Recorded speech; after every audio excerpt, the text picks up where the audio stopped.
Alright, I've had a lot of people ask me how I set up rifles, so I figured I'd do a video on it. Today I'm going to set up this Browning in a 300 PRC. It's got the Vortex Venom HD 5 to 25 by 50. We'll go through the whole process on zeroing it, doping it out, checking dope, all that. I got another camera that hopefully will be able to show you the targets. But first, what I do is bore sight it. You don't need any fancy tools from the store or nothing like that. The lasers, the bullets that go in, whatever. We got our target set up at 100 yards. We're going to just look right through the bore. We're going to raise our head straight up, look through the scope, get the reticle as centered of the target as possible. So we're going to look. It's about perfect right there. Look up. Looks like we need to come up a little. Right about there. Maybe just a hair left. Right there. So we'll jump on the gun and we'll start shooting. Hopefully we'll at least be on paper. This should be roughly a 5-shot zero or less, I hope. We're going to be shooting the 112 ELDXs. We got the chronograph set up, so we'll get shooting.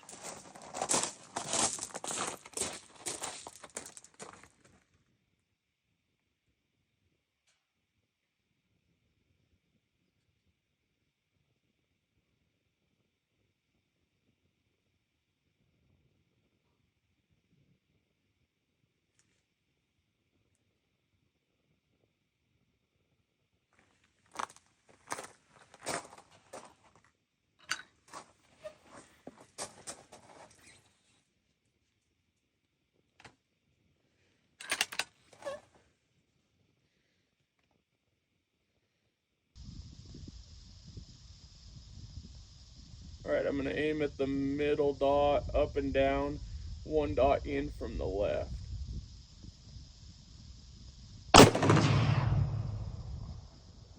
Okay, we're on paper. We're going to use our reticle now. We're about 4 MOA right and roughly 1 MOA high.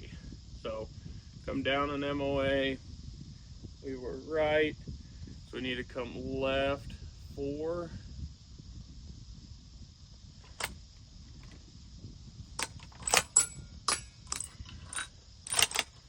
Here we go again. We're going to aim at the same dot.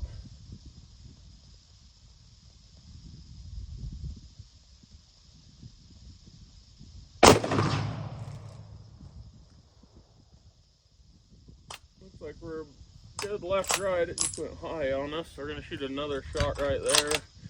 See how it groups. That shot was about 40 feet per second slower. This is a brand new gun, so it doesn't have any rounds on it.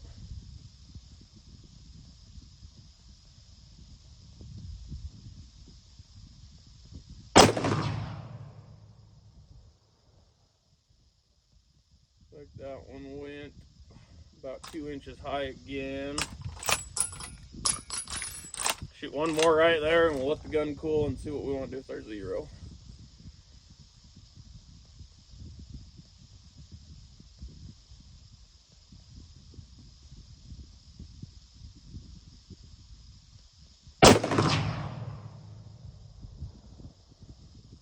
Alright, not great, but it's factory gun, so might just have to take it.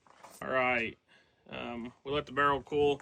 Usually if it's one of my guns, I'll typically just shoot it till I get all figured out. Not shooting super rapid, but where this is a new gun and it's not mine, we will take it a little easy on the barrel. Okay, off camera, I went ahead and came down 1.5 MOA. We're going to shoot one shot. Again at the zero target, see exactly where it hits, and then hopefully it's about as close as we're going to get it, and then we'll start shooting out to distance.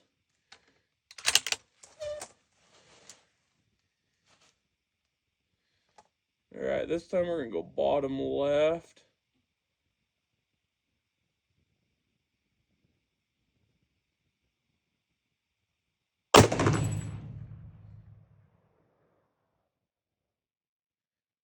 Alright, looks like we're straight right about an inch. We're going to come left and about 3/4, just because it did kind of start shooting left on those last 2 shots before.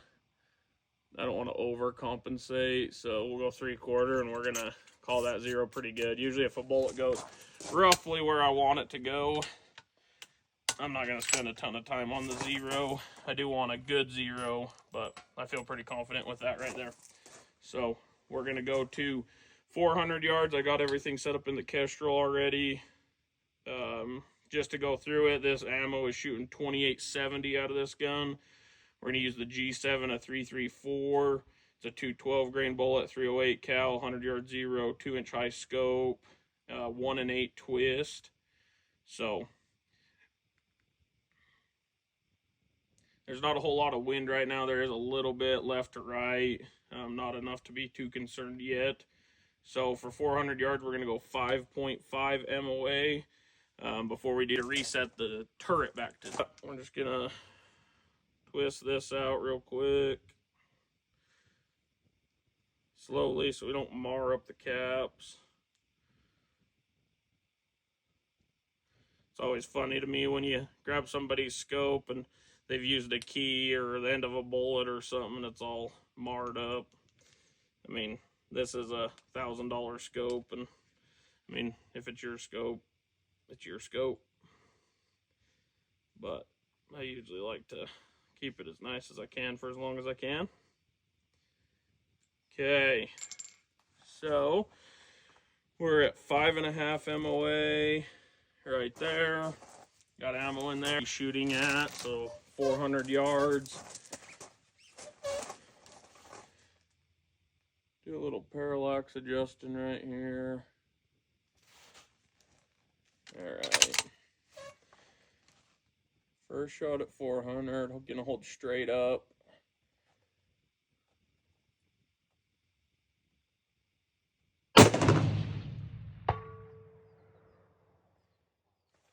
Looks like we're just a skosh to the right, but I'm not mad about that, being that our 0 might just be a little right. We do have a left to right wind, so we're gonna call that good.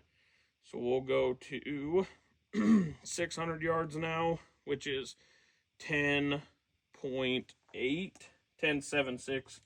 We'll go 10 3/4.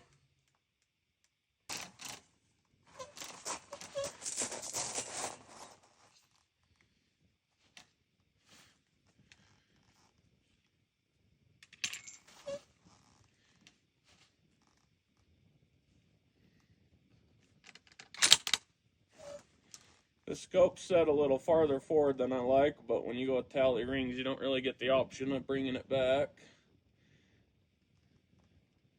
Okay, here we go, 600 yards. We're gonna hold an MOA left this time.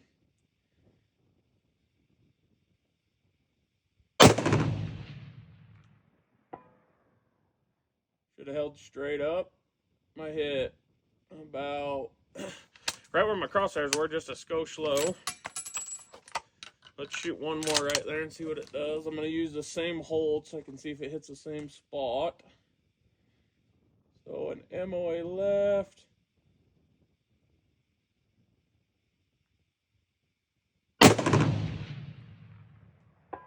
Okay. So, I mean, variance in ammo. These closer ranges, I don't care to spend a ton of time or a ton of rounds on. When we get to 8 and 1,000, we'll try to throw a few more rounds. We're going to let the barrel cool, get it kind of, I guess, the setup. So I always run a front bipod, whether this is the Harris. It's one of the BR ones. It's got the notched legs, so you don't have to do the tensioning legs. Typically, if I can get a Skypod on it, I'll run a Skypod. And then I use a rear shooting bag. This is the Armageddon Gear OG with Get Light Fill or Spec Light. I'm not sure what's in it.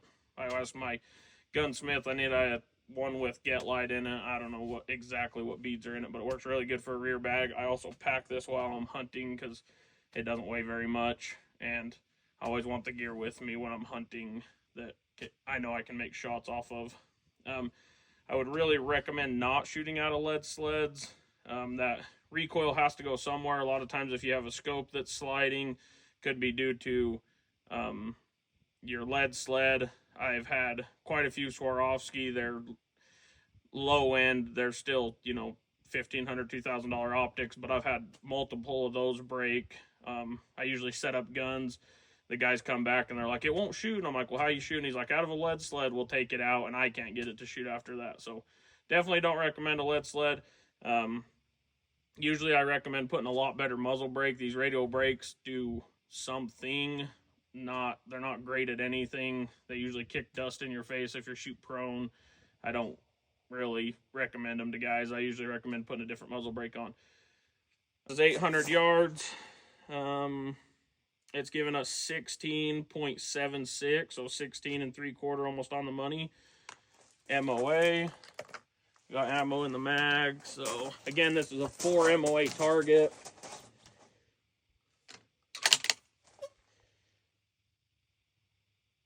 Looking at the Mirage right now to see what kind of wind we need to hold. I'm going to give, because we were so far left with our 1 MOA hold on 600, I'm going to stay at 1 MOA left at 8.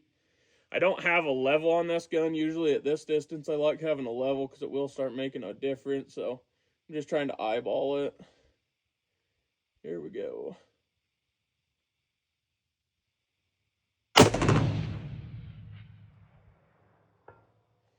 Okay, still not as much wind as I anticipated. Go ahead and put one more on that target. Again, same wind hold, everything. We don't really care about center target. We're caring about group and elevation here.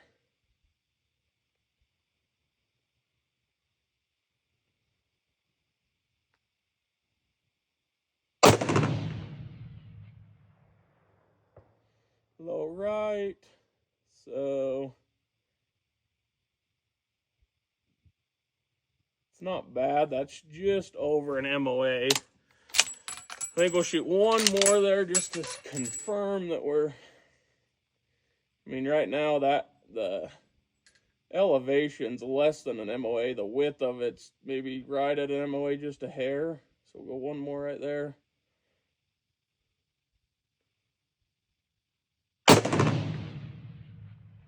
Okay.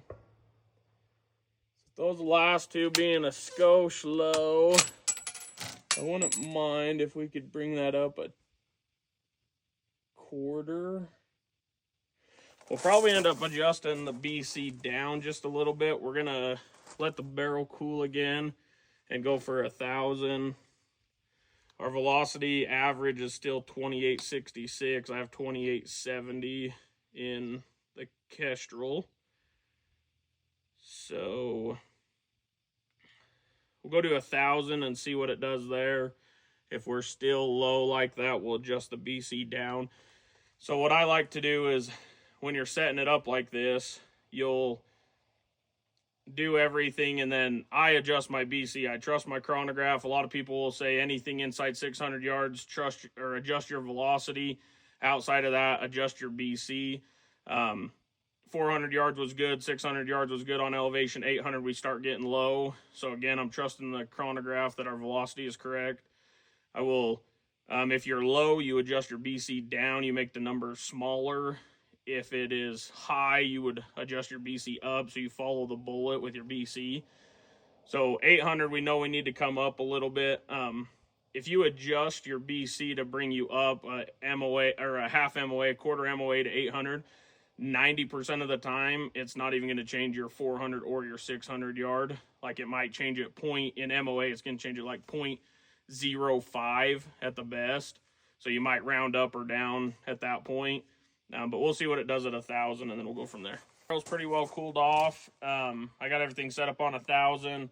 My dope for this one is 23.64, so we're going to go 23 3/4 since we knew we were low at 800 to see what it does. For me, it's about right in the middle, so if you're a round down guy, you'd go 23.5. If you're a round up guy, go 23 3/4. So here we go.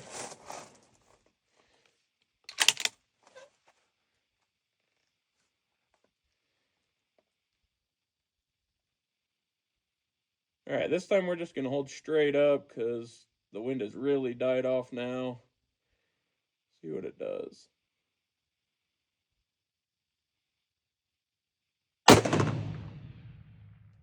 Whoa. way high. That round was way fast. It was 29.18. So you're talking 50 feet per second than all the other rounds. So we might have to disregard that one as far as what we want to set up to. There we go again, straight up.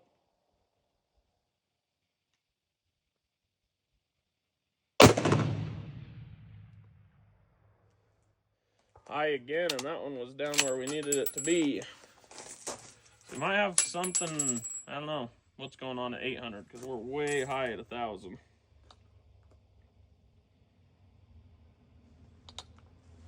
Let's go ahead and measure it real quick.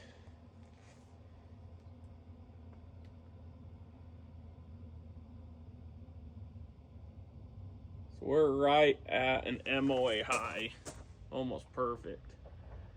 So we're gonna come down to 22 3/4 and send another one.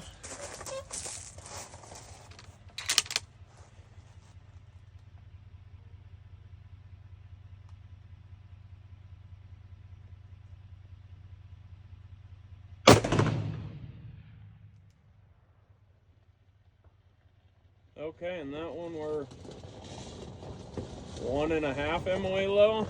So I might honestly just leave it where it was. Might bring the BC down. So after doing some thinking, so 800, we'll go back over what we did. 400 yards was good, left to right. I mean, that's wind, that's me, it is what it is. 600 yard elevation was good there also. 800 yards, we were half an MOA low. I messed with it. We were half an MOA low there. 1,000, I dialed what the Kestrel told me to. We were an MOA high. We shot 2 shots, came down an MOA. Now we're like an MOA and a half low. So, I think what we're going to do is just leave it. This is kind of the limitations, if you will, with factory guns. I get asked that a lot too. Like, why does a $4,500 custom rifle make it worth it, I guess? Or why am I spending that much money?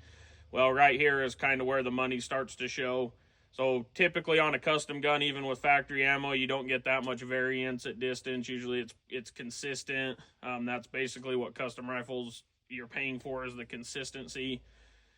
So I think we're just going to leave it where it is. I'm going to tell the guy that owns the rifle 800 yards is about your max. Past that, there's, you just start running into the variables.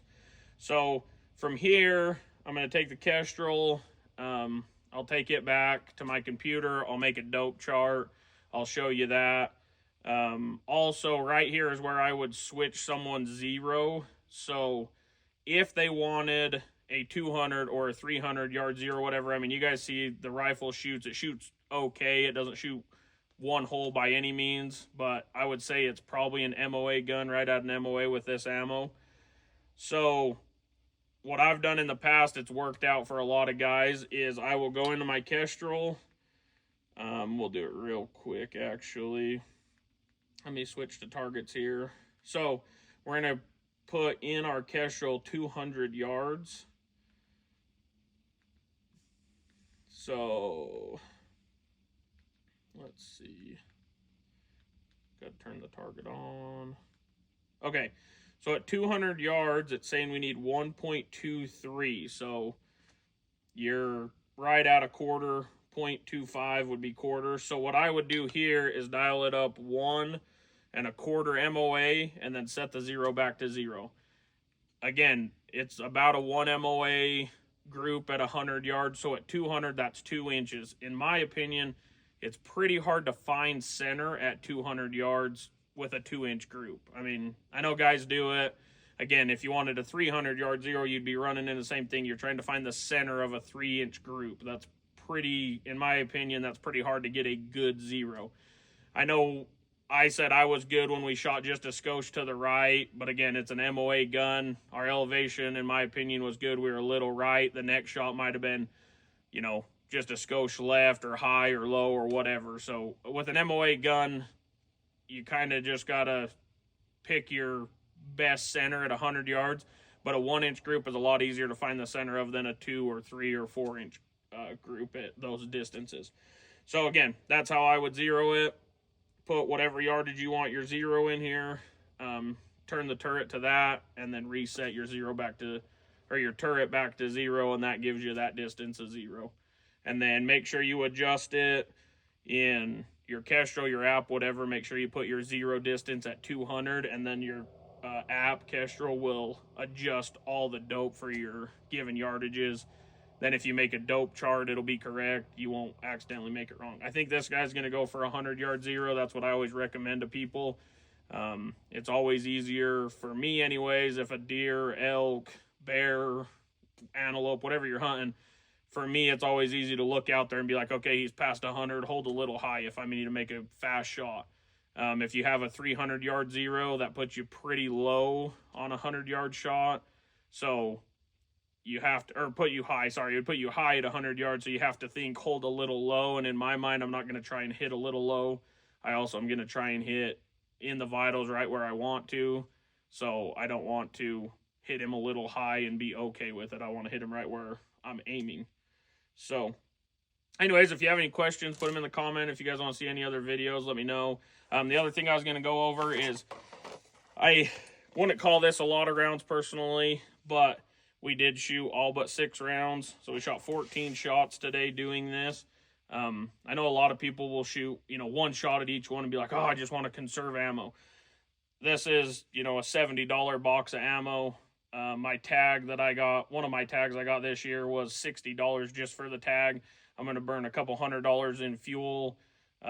Probably spend a couple extra $100 on food that I wouldn't normally have, because we always like to take jerky and snacks and whatever with us. So in my opinion, $140 worth of ammo, if I was to shoot all 40 of them, that's better for me to know that the gun is ready to shoot. It's lined up, it's zeroed. I know the distances are going to hit. I know all that, because you're going to spend way more money down the road than $140 just to make sure a gun gets set up. So I always enjoy on YouTube videos when guys are like, oh, I'm only going to shoot a 3-shot group at 100 yards because I want to conserve ammo because it's expensive. It's like, yeah, and your hunt costs 10 times that. So anyways, shoot as many rounds as you need to. They make more of it. Yes, it is expensive, but it's also expensive to miss a 200-inch deer at 500 yards because you weren't prepared. Our first 2 shots at a grand were about an MOA high. I came down an MOA shot. I was about an MOA and a quarter low. So I don't really want to adjust the BC. 800 was about a half MOA low. 4 and 6 was good. The guy that's hunting with this most likely will probably never shoot anything realistically outside of 600 yards. So I feel confident that it's set up the way we want it. That's kind of the handoff you get is, in my opinion, if you're going to shoot a factory gun to get the best performance possible, run a hand load, reload for them, whatever. You could go through and shoot, every type of brand of ammo out there, but at that point you don't get to pick the bullet. You get the bullet that shoots the best. So in my opinion, if you're going to go with factory gun, learn how to hand load them. I have yet to see any custom guns shoot over an MOA with factory ammo. 90% of the time, every factory gun I've ever been around, you have the gun built, you spend the extra money, have the gun built, you buy any factory ammo you want, and 99% of the time they will shoot under an inch, like no questions asked. So that's kind of the reason behind custom guns, I guess, in my opinion. So to go through how I set up the dope chart is right here. I've made this myself. I have a Mac, so this is on numbers, same thing as Excel. So right here, we're going to type in 300 PRC. Here we're going to type in a 212 ELDX. Factory ammo. I like to put the velocity here just in case these guys bring the gun back to me and want me to adjust stuff. We have a starting point because I don't necessarily save all these in my Kestrel. So 2870 was the best rough average we could get. I went with a 2-inch height bore. I know most apps and stuff put you at like 2 3/4, but measuring a lot of guns that I have, most of them fall right around 2 inches high. So in the Kestrel, we're going to go down to where it says range card. And on the range card, I have mine set up every 25 yards. So we're going to go at 25 yards. We are 0.15. I'm going to leave it at quarter MOA. This is one reason I don't like MOA. There's too big of rounding in mils. For example, if this was mils and it said 0.15, I'd do 0.2. The next one says 0.44, I'd do 0.4. We got to go to half because we're shooting MOAs with 0.5. So, and so on. So anyways, I'll do all of these. This chart I have made goes clear to 1,200 yards. Most guys don't shoot that far, but I've had them contact me after I get the guns. I used to just go do 1,000. They'll contact me and be like, I want to go 1,300 yards or something. So I'll do 1,300. The problem with this whole chart deal like this, not having a range finding bino or an actual rangefinder with built-in ballistics or your own Kestrel or an app or what have you, is when the environmentals change, these numbers will change. And the further out you go, the more important environmentals are. So I built a chart for a guy just like this, shot it in 60-degree weather, which is typical hunting weather for us on average, sometimes colder, sometimes hotter. Anyways, he went shot it. Well, this summer he was out playing around with it, and he's like, dude, everything's shooting high. Well, in the summertime, you have more mirage coming up from the ground. The air is typically thinner because it's hotter. Just all of those little things make a difference. He said it does really good out to about 800 yards, and then outside of that, it's, I'm high on everything. Well, if you really want to be proficient and know how to shoot and know how to dial stuff in and everything like that, I recommend at minimum getting an app that will take the closest weather station environmentals.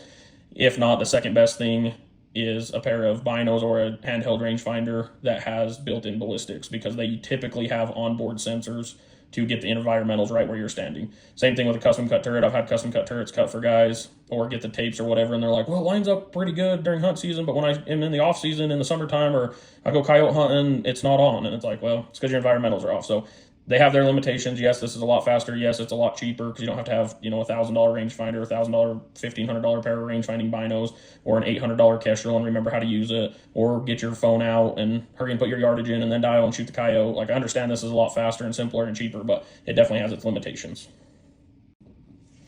All right, I just got all those typed in and updated. It's very interesting. I didn't change it. This was set up for a 7 PRC.